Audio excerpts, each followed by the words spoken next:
Además de que, bueno, sí, ellos son más propensos a llevarse cosas a la boca, podemos tener los brotes se dan muchas veces en colegios donde me dejaron de escuchar, ¿me escuchan? No, no, no, sí, sí se escucha, ¿Sí se doctora. escucha? Ok, ok. Los brotes se dan en colegios donde los niños consumen el mismo alimento que fue preparado en conjunto y se da el brote, pero principalmente porque ellos no habían estado expuestos a esta patología antes. Ok, ¿y qué otras cosas pueden observar ustedes en este paciente que están más graves que en el paciente anterior?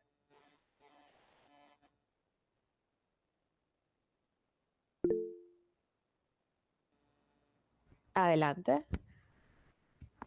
Bueno, ya ahí lo dijeron por el grupo que son los signos de meningitis con el Babinski positivo, la rigidez de nuca. Y bueno, no sé, a mí me llamó mucho la atención la hepatosplenomegalia, o sea, está como súper exacerbada, pues, para el tiempo que ha pasado supuestamente desde la infección. Ok, ya tenemos signos de un toque neurológico, tenemos una visceromegalia más marcada que en el caso anterior, tenemos una ingurgitación yugular, nos hablan de la presión venosa central, entonces tenemos el soplo. Este paciente, al igual que el anterior, está haciendo una insuficiencia cardíaca, pero además está haciendo un cuadro más severo porque él está haciendo una afectación del sistema nervioso central. Y además tenemos un paciente que es menor. El paciente del primer caso ya era un adolescente, este es un paciente menor todavía, que es más propenso también a generar una reacción más severa de la que teníamos en el primer caso. ¿Ok? Este paciente lo diagnosticaríamos de la misma forma que diagnosticamos al primero, hacemos nuestros métodos de, de demostración directa del parásito, podemos hacer un seno diagnóstico, podemos hacer una biopsia de tejido cardíaco en caso de que los demás métodos no nos den positivos, pero probablemente con este paciente, con estas malas condiciones, un método de demostración directa del parásito nos va a dar positiva. Si ustedes hacen un método de demostración de, del parásito, harían una sola muestra.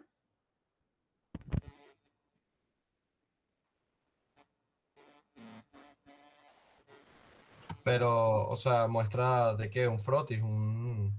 Exacto, o sea, harían una sola, eh, usarían una sola vez el método diagnóstico o este paciente, por lo menos si este paciente nos da negativo por alguna razón, eh, en el método de demostración directa del parásito, ¿qué hacemos?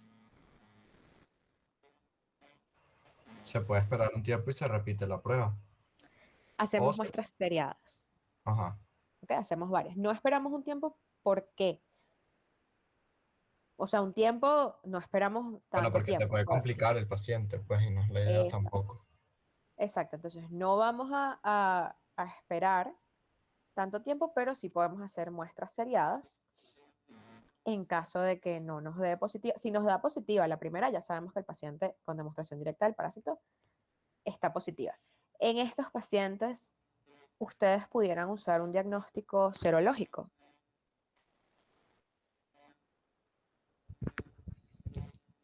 Yo creo que sí. Ok, ¿qué estarías buscando en una prueba serológica? Presencia de IgM, por ejemplo.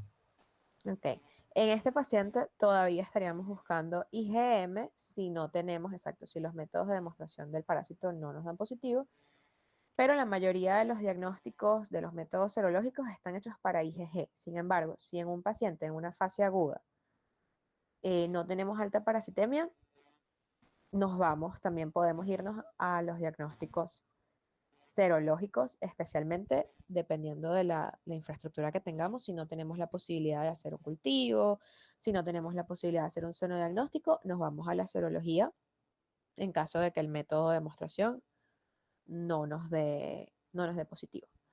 ¿Hay algo adicional que les parezca que debemos acotar en este paciente?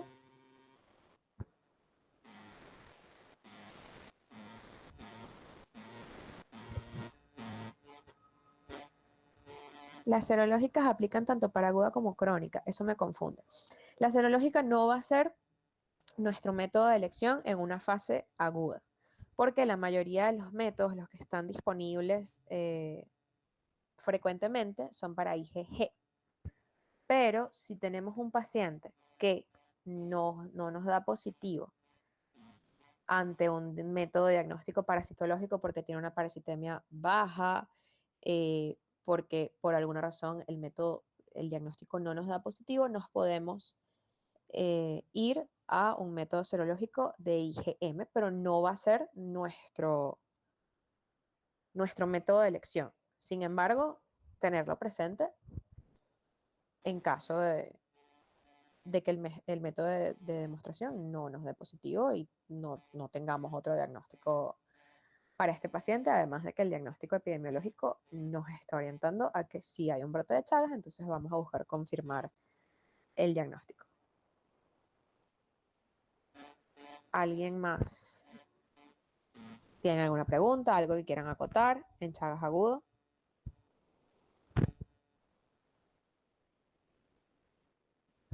Doctora, Todo yo claro. sí tengo una pregunta. Adelante, Disculpe. tranquilo. Ajá, el pulso venoso yugular que mencionan aquí es más común encontrarlo alterado en un Chagas por transmisión oral antes que uno vectorial, o no tiene nada que ver, o no sé. Está más asociado sencillamente a la severidad de la insuficiencia cardíaca. Si un paciente con un Chagas vectorial nos hace una insuficiencia cardíaca más severa, podemos encontrar un aumento de la presión venosa yugular. Y obviamente sabemos que por transmisión oral tenemos una mayor severidad y por eso se asocia, pero no es porque la transmisión haya sido oral, es por la insuficiencia cardíaca. Va a depender de la presentación del paciente. Gracias, doctora. De nada. Ok, podemos pasar al siguiente caso. ¿Quién lo quiere leer?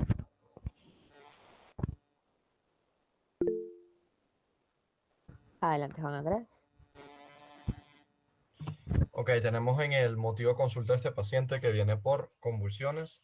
En la enfermedad actual se trata de lactante mayor masculino de 1 año y 6 meses de edad, natural y procedente de Quibor, estado Lara, quien según refiere madre, inicia enfermedad actual hace 11 días, cuando comienza a presentar fiebre remitente no cuantificada, precedida de escalofríos y anorexia, a lo cual se le asocia irritabilidad, llanto persistente e inquietud.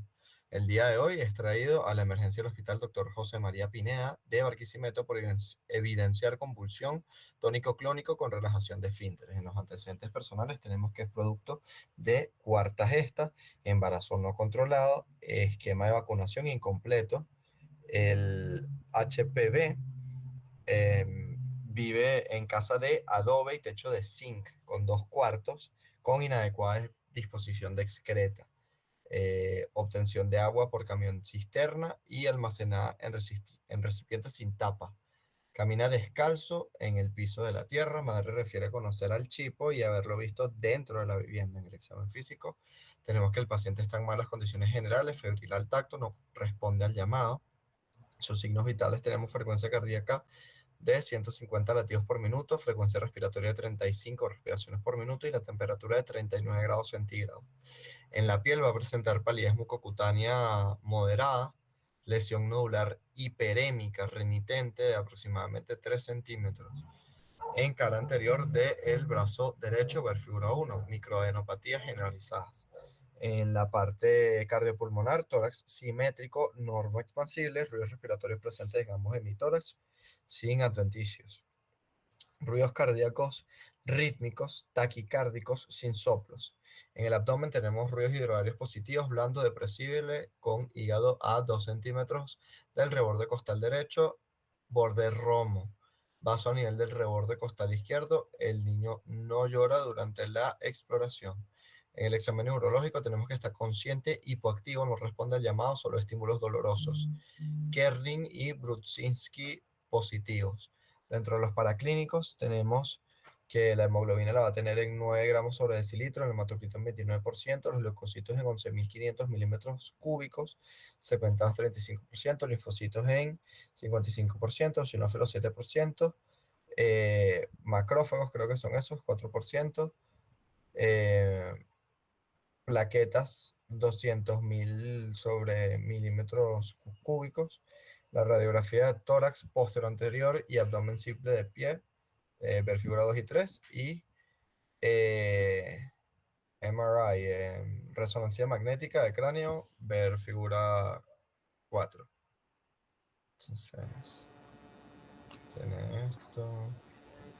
Ok. ¿Qué creen ustedes que tiene este pacientico?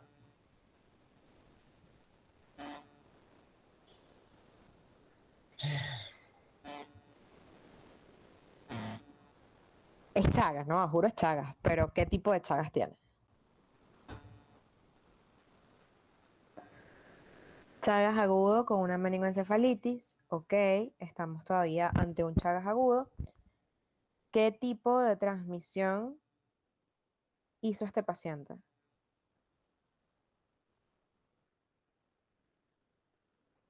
Vectorial, ok, y lo sabemos porque nos los describen en piel, la lesión nodular hiperémica, que dice en cara anterior del brazo derecho, pero creo que lo que tenemos en la foto es una pierna, pero bueno, tenemos de todas tenemos una lesión hiperémica grande, ok, de 3 centímetros, además de la sintomatología aguda todavía del paciente. El paciente todavía está haciendo un síndrome febril.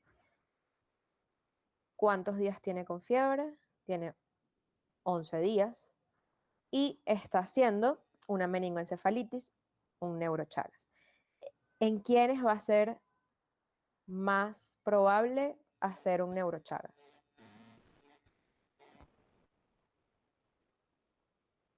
¿Ese sería un chagoma de inoculación? Sí. Esa lesión que tiene el paciente es un chagoma de inoculación. En recién nacidos,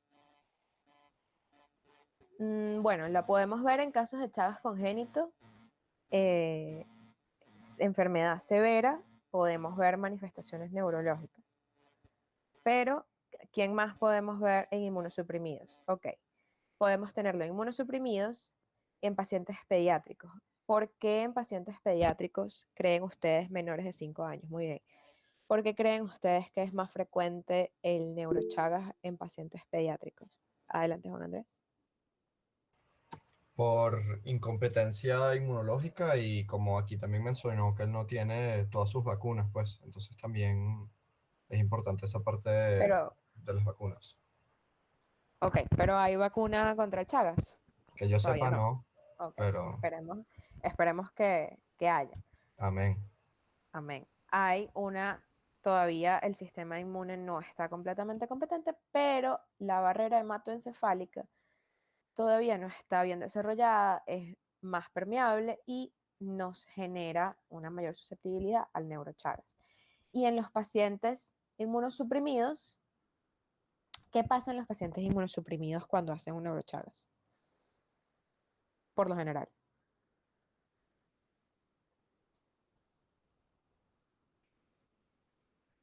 ¿Qué le puede O sea, pasar a un paciente? Ajá, adelante. presentan esas convulsiones generalizadas, pues como la estaba haciendo este paciente, pues.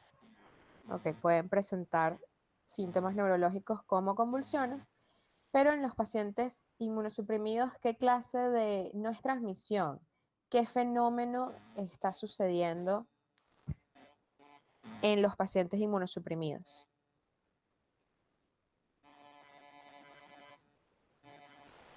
El Chagas se puede reactivar, ¿ok? Entonces, un paciente que ya había tenido una exposición previa al parásito puede como volver a ser una fase aguda más severa con neurochagas. Si él se inmunosuprime, tiene presencia del parásito. Recuerden que cuando ya estamos en fase crónica indeterminada, en fase crónica determinada, ya no tenemos tanta parasitemia.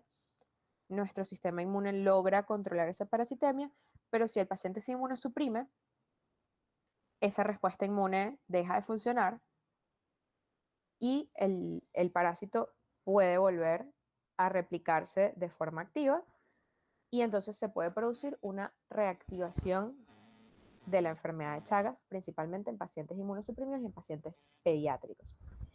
¿Qué clase de paciente inmunosuprimido actúa como patógeno oportunista, se reactiva? ¿Qué clase de paciente inmunosuprimido hemos conversado en clase que suele asociarse con neurochagas? VIH. Pacientes VIH positivos cuando tienen un conteo de CD4 disminuido, menos de 200, incluso menos de 50, hay una mayor oportunidad, una mayor tasa de reactivación de enfermedad de Chagas. Y si yo les dijera que este paciente, en lugar de tener 1 año y 6 meses, tiene 1 mes de edad de nacido y no tiene esa lesión de puerta de entrada, ¿cómo hubiese podido ser esa transmisión?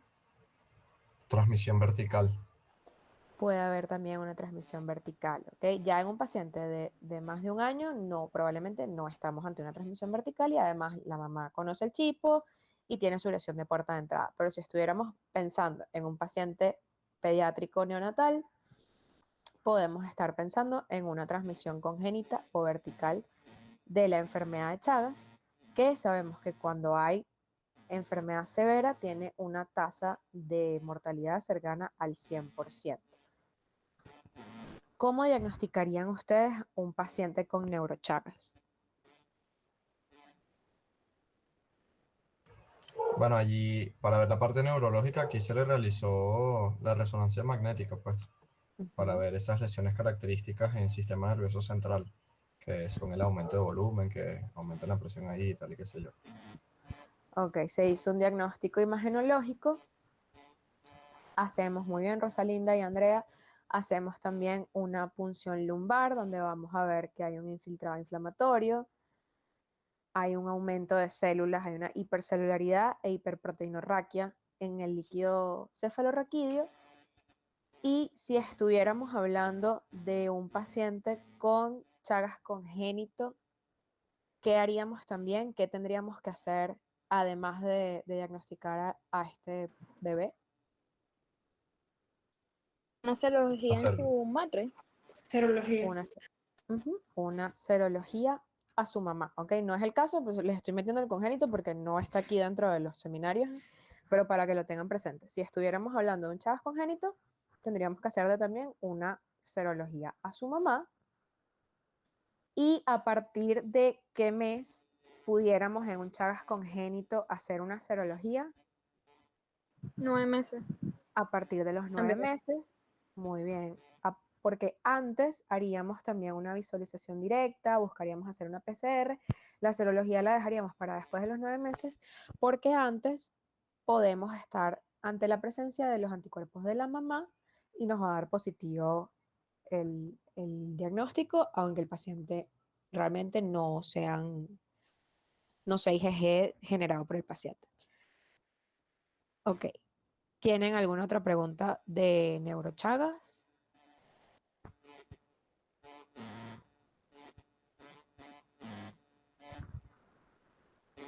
No, profe. Ok. Ok, si quieren pasamos al siguiente caso.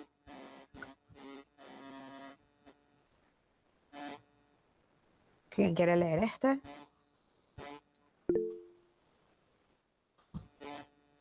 Adelante, Juan Andrés. ok, entonces este paciente viene con su motivo de consulta siendo síncope.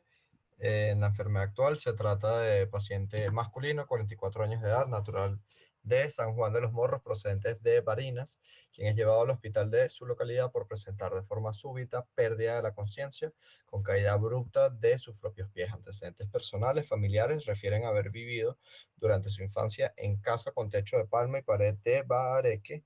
A la edad de los 8 años presentó hinchazón de los párpados en el ojo derecho que se resolvió espontáneamente. Refieren palpitaciones, disnea, cansancio fácil desde los 2 años. Sin embargo, no ha acudido a consulta médica. Su ocupación es chofer en una hacienda. Falta frecuentemente el trabajo por desvanecimientos. En el examen físico está en malas condiciones generales. Taquicárdico, disneico con uso de musculatura accesoria. La tensión arterial la tienen 120/60, frecuencia cardíaca 120 palpitaciones por minuto, frecuencia de respiración es 24 respiraciones por minuto, la piel presenta palidez mucocutánea moderada, la parte cardiopulmonar, el tórax simétrico hipoexpansible, ruidos respiratorios presentes disminuidos, universalmente abolidos en el tercio inferior, con roncos y crepitantes vivasales.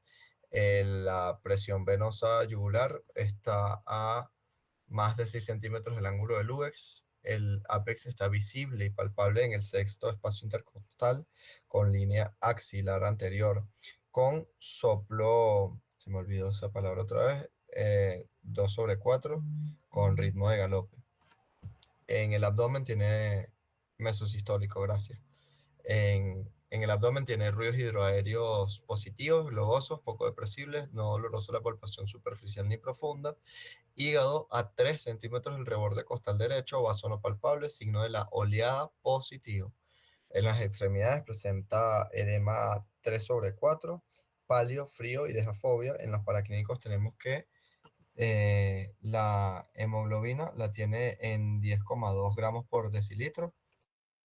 El hematocrito está en 38%, las plaquetas en 290.000, leucocitos en 5.000 sobre milímetros cúbicos, los segmentados 60%, linfocitos 38%, AST 75, ALT 120, el PT 6,3, ALB 3,3, los glóbulos en 3, creo que es eso.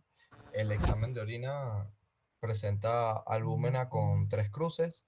La radiografía presenta un aumento de la silueta cardíaca con signos de redistribución de flujo, figura 1, y en el electrocardiograma ver hallazgos de la figura 2, 3 y 4.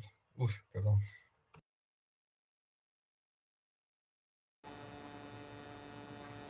Ok, entonces, ¿este paciente qué creen ustedes que tiene?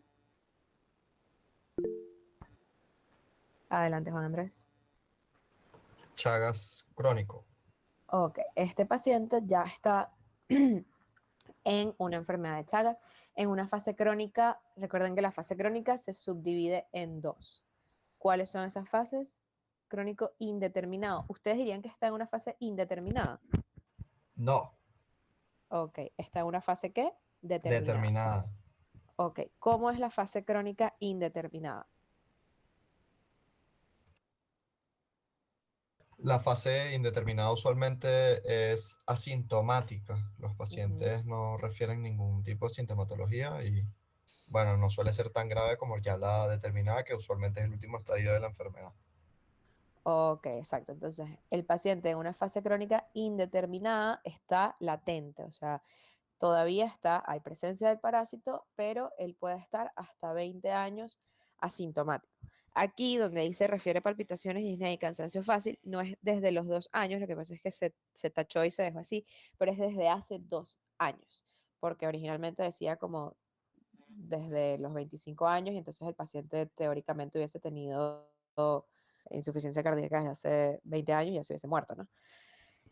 En que entonces lo cambiamos a que diga desde hace 2 años y él, bueno, él ha tenido cansancio, disnea, se desvanece, pérdida de la conciencia, pero él no ha acudido a una consulta médica. Entonces, ¿qué pasó con este paciente? ¿Qué ven ustedes en los antecedentes personales que nos dicen que este paciente tiene una enfermedad de Chagas crónica?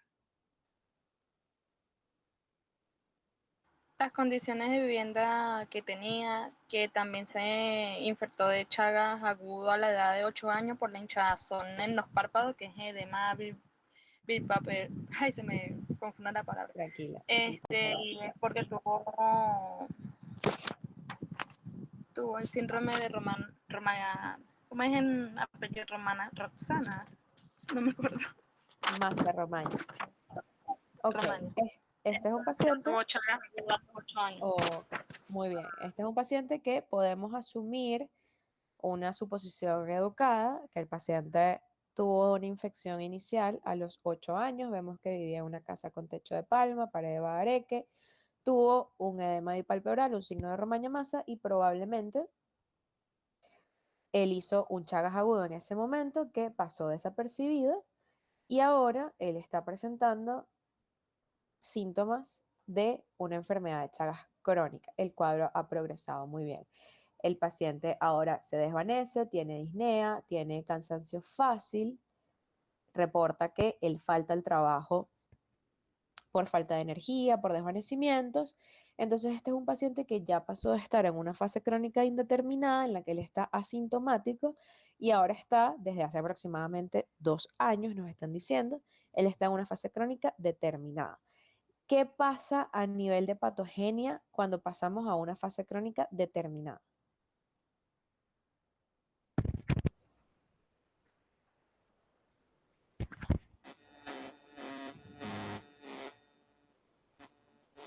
¿Aló?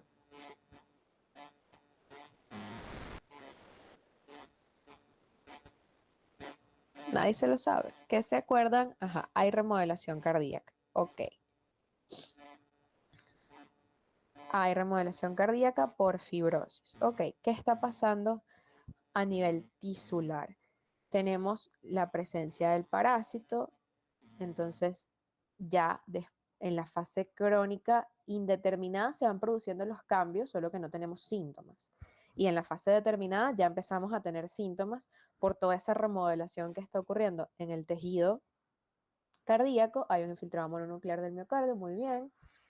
Tenemos ese infiltrado, tenemos alteraciones de la microvasculatura, muy bien, tenemos una respuesta autoinmune también contra nuestro propio tejido y poco a poco se van generando esos fenómenos de remodelación. ¿Qué es lo que generan al final después de toda esa remodelación? Tranquilo, Juan Andrés. Dilatación, disfunción sistólica, ok, se van dilatando las cavidades y también ¿qué otra cosa se nos altera en el tejido del corazón?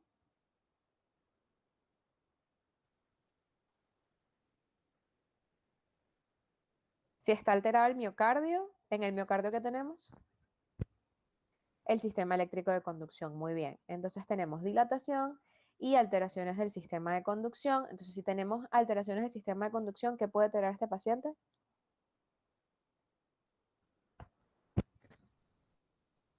Arritmias. Arritmias, bloqueos atrioventriculares, correcto. Una de las principales manifestaciones del Chagas crónico, vamos a tener arritmias. ¿De qué tipo podemos tener?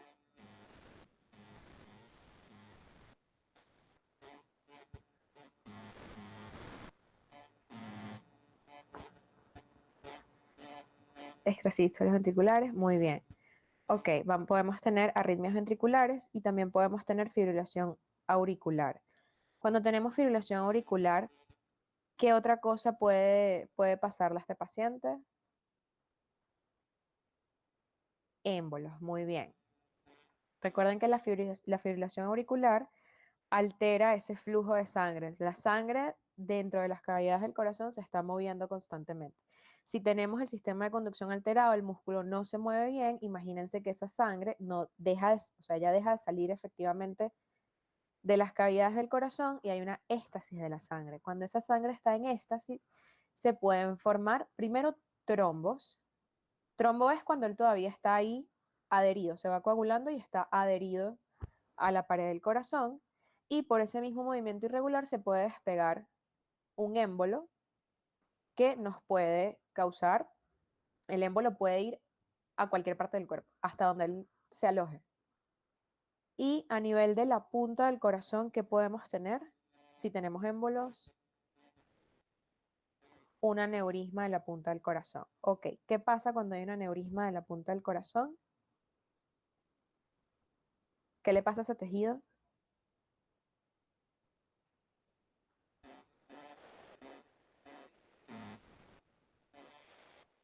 Se adelgaza tanto hasta que se rompe la pared. Ok, la muerte. Exacto. Podemos tener un aneurisma de la punta del corazón se va adelgazando, las paredes se van adelgazando, se van adelgazando. También podemos hacer un tromboembolismo y también podemos hacer arritmias. Todo esto condicionado por los fenómenos de remodelación que está haciendo el paciente. Y también, que no lo he mencionado, podemos hacer un bloqueo de la rama derecha de las DIs y que otra parte del corazón se les ocurre que puede afectarse en Chagas. Ya dijimos la pared, el sistema de conducción, la punta.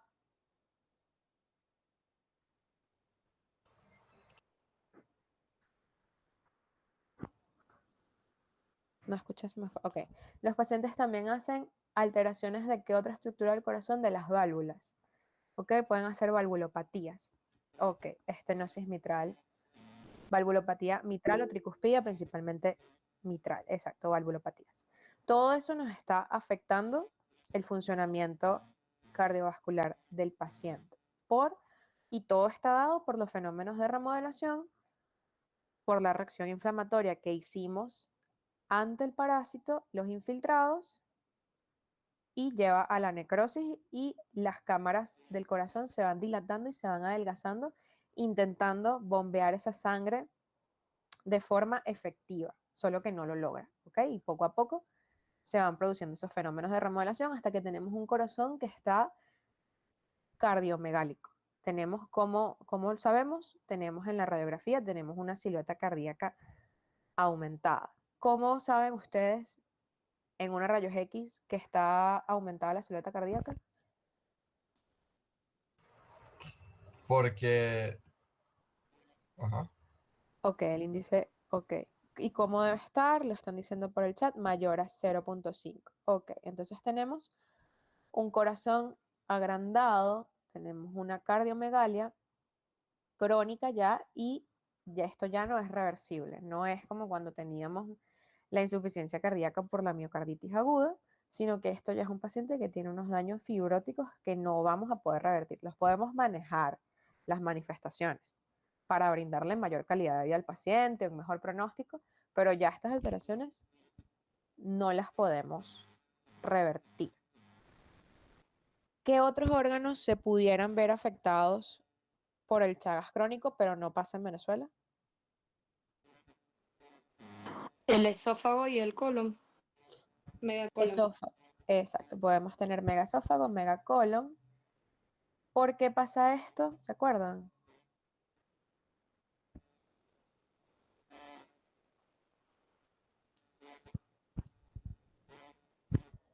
¿Qué tipo de células nos está afectando el Chagas? Afecta las paredes y el plexo intramural. Ok, afecta, exacto, a los plexos nerviosos, a las neuronas que tenemos, a las células nerviosas que tenemos en estos órganos. Se pierde la peristalsis, el peristaltismo lo vamos perdiendo y se van dilatando. O sea, ocurre un fenómeno similar a lo que ocurre en la parte cardiovascular, pero en los órganos digestivos. Se pierde el movimiento regular, como si fuera el sistema de conducción, imagínense, esos órganos no tienen sistema de conducción, pero se pierde la función nerviosa que permite que esos órganos tengan su peristaltismo y se van dilatando. Pero eso no lo vamos a observar en Venezuela. En Venezuela vamos a tener una cardiomegalia, una cardiopatía chagásica crónica. Y el paciente, ya dijimos, puede morir por arritmias, puede morir por tromboembolismo, por el aneurisma de la punta. ¿Ok? Este paciente, ¿cómo lo diagnosticarían ustedes?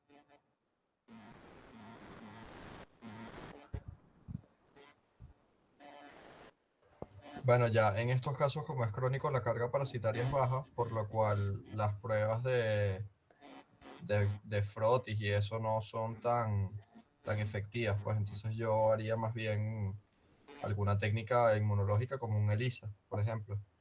Muy bien. Entonces, en estos casos ya no vamos a tener una parasitemia tan elevada, a menos que el paciente esté inmunosuprimido.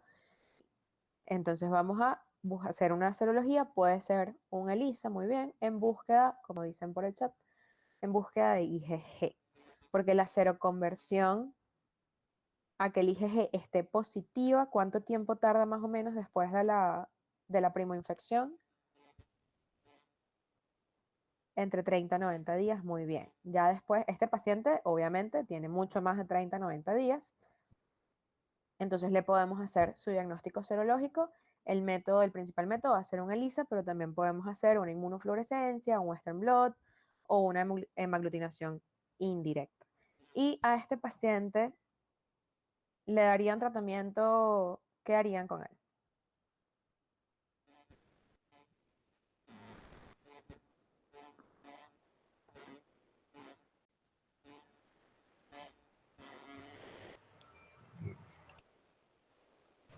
No sé. Ok, no importa, tranquila. ¿Alguien piensa si le debemos dar o no dar tratamiento a este paciente específico para Chagas?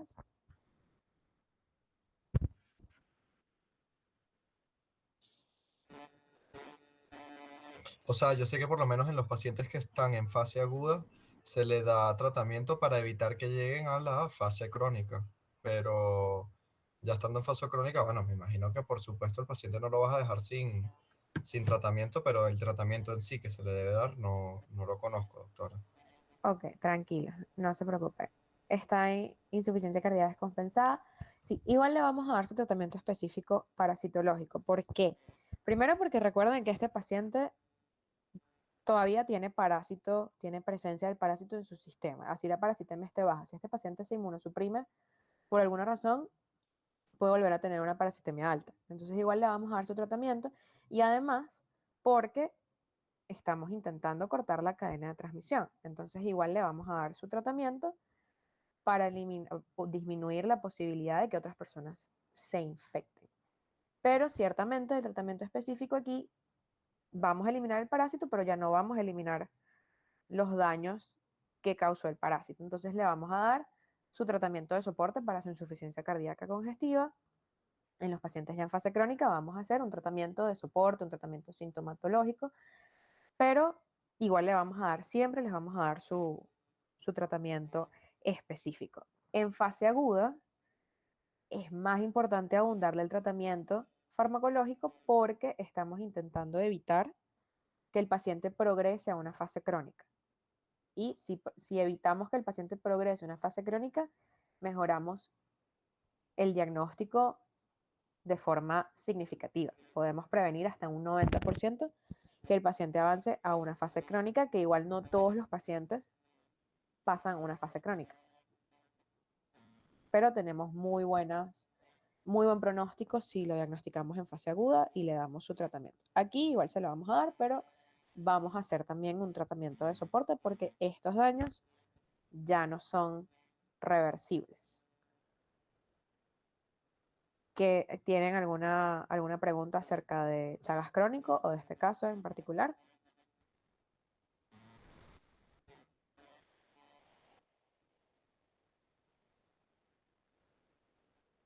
¿Todo fino? ¿Están listos para el quiz mañana? Ahí vamos, profe. Ahí van, ok. Bueno, chicos, tips para el quiz. No, no, no les puedo dar tips para el quiz.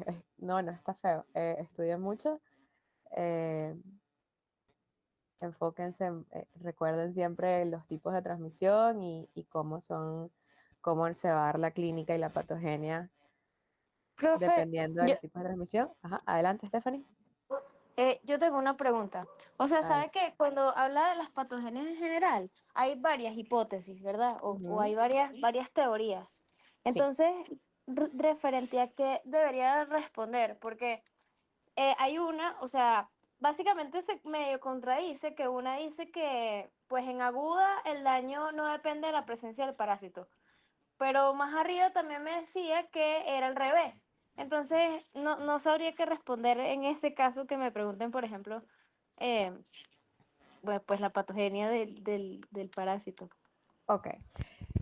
Tenemos la patogenia de la enfermedad de Chagas todavía se está estudiando, entonces por eso están las teorías. Son precisamente eso, teorías. Ellas se pueden contradecir porque son teorías, ¿no? Entonces una dice que el daño está ocasionado por la presencia del daño directo del Trypanosoma cruzi en las células, ¿ok? Cuando él hace su él penetra en la célula, genera un daño directo, genera un proceso inflamatorio que está ahí en esa ubicación. Esa es la teoría del daño directo. También tenemos la teoría del daño autoinmune, que es que por los mismos mecanismos de evasión y por las mismas sustancias que secreta el parásito, él genera una respuesta inmune o sea, nuestro cuerpo genera una respuesta inmune ante nuestros propios tejidos porque los confunde con el parásito, porque el parásito tiene muchos mecanismos de evasión. ¿Ok?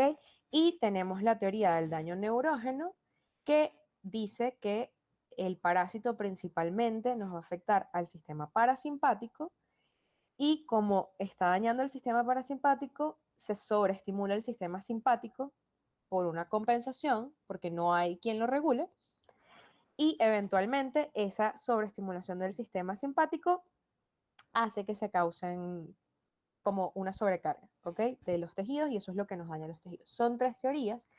¿Qué es lo más probable? Que haya una combinación y que todos esos mecanismos sean ciertos, ¿ok? El parásito daña de forma directa, el parásito activa una respuesta autoinmune, principalmente a largo plazo, y también el parásito daña, esta misma respuesta autoinmune y el mismo parásito dañan las fibras nerviosas de los distintos órganos, y por eso se causa los fenómenos de remodelación. Son teorías, ¿ok?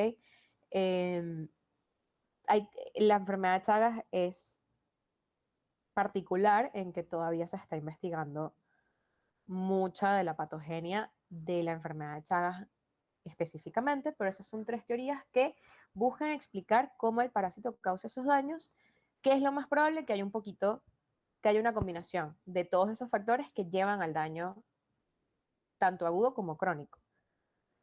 Pero son 3 formas en las que se busca explicar por qué el parásito causa los daños. O sea, ninguna de las teorías está mal. En resumen, ninguna está mal. Adelante, Ser Maris.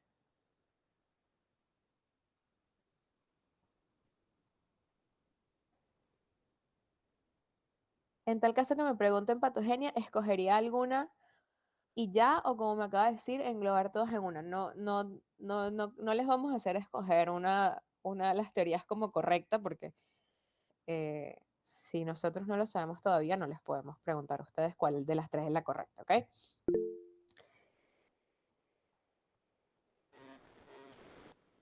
Leí que el parásito afecta más que todo cara inferior basal del ventrículo izquierdo. ¿Tiene tropismo específico o aún no se sabe? No, no es por un tropismo específico por esas células, él afecta los miocardiocitos, y la sobrecarga de trabajo pues nos va a afectar principalmente ciertas áreas del corazón, puede ser la aneurisma de la punta, pero no es porque él tenga un tropismo, sino porque la sobrecarga de trabajo va a afectar principalmente esa región del corazón, no porque el parásito se vaya directo para allá, pues. Adelante, Juan Andrés. Doctor, ¿y debemos hacer énfasis en alguna parte específica del ciclo del parásito? O sea, en verdad, el ciclo obviamente siempre es importante, pero no sé si hay algo especialmente importante de este parásito o normal como todos los demás. No, bueno, es un ciclo normal como todos los demás. El ciclo sí lo conocemos bien. Sabemos que nos infectamos con tripomastigotes metacíclicos, pasan a mastigotes intracelulares, después tripomastigotes sanguícolas, epimastigotes, etcétera, etcétera. No, el ciclo sí, si se los preguntan, que no lo sé, lo pueden responder como cualquier otro ciclo parasitológico. Gracias, doctora. De nada. ¿Tienen alguna otra pregunta? Sermaris dice que tiene fe, yo también tengo fe. Que salgan bien. Hay fe, profe, hay fe. Ok, muchachos, bueno, si no tienen más preguntas, buenas noches, gracias por participar tanto. Mi Chagas es un tema que me gusta mucho, y si surgen preguntas después, me las pueden hacer llegar por el chat sin ningún problema. Fe en Dios. Y en ustedes, muchachos, en ustedes, que ustedes van a estudiar mucho y van a salir bien. Chao, chicos, feliz noche, descansen y estudien, y nos vemos mañana. Chao, profe, gracias. De nada.